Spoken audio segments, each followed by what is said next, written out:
Сәлеметсіңдер ме балалар? Бұл 3-ші сынып қазақ тілі сабағы. Бүгін бізде 37-ші сабақ. Уақыт туралы не білемін? Дыбыстардың үндесуі. Олай болса балалар, бірінші жаттығуға назар салайық. Таңды іздеу ертегісін мұқият оқып шығамыз. Балалар, төмендегі берілген сұрақтарға назар аударайық. Ертегі не туралы? Ондағы негізгі ойды анықтайық. Ертегі балалар таңды іздеушілер туралы екен. Ондағы негізгі ой таңның атуы табиғи құбылыс, ал табиғи құбылыс адамға бағынбайды екен. Оны адамдар тек болжай алады. Ертегі неліктен таңды іздеу деп аталған деп ойлайсың? Өз пікірлерімен бөлсіңдер. Ертегіде үй иелері таңды іздеу әрекеттері айтылып тұр. Сондықтан ол таңды іздеу деп аталған. Қараңғы түн таң сөздерінің мағынасын дерек көздерден біліп алайық. Қараңғы түн ол тәуліктің кешкі уақытынан таңертеңгі уақытқа дейінгі аралық, яғни қараңғы бөлігі екен. Ал таң күн шығар алдындағы уақыт.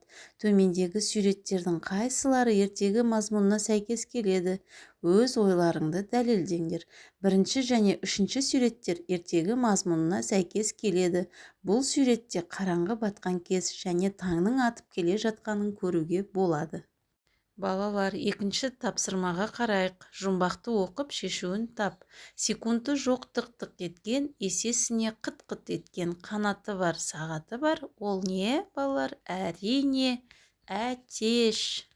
Ал енді балалар, үшінші тапсырманы қарайық. Сөздерді оқып, көшіріп жаз. Басшы, теңізші, түнгі, көкжиек, сөнбеді, жанбады, орынбасар.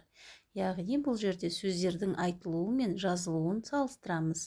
Үлгіге қарайық. Жазылуы басшы болса, айтылуы басшы болады екен. Балалар, мына ережені естен шығармайық. Қатар тұрған дауыссыз дыбыстар бір-біріне әсер етіп айтылуда өзгереді. Жауынгер, жауынгер, сенбі, сенбі. Ал енді төртінші тапсырмада тыйым сөздерді көшіріп жазып алайық. Бүгінгі сабағымыз аяқталды. Сау болыңдар балалар.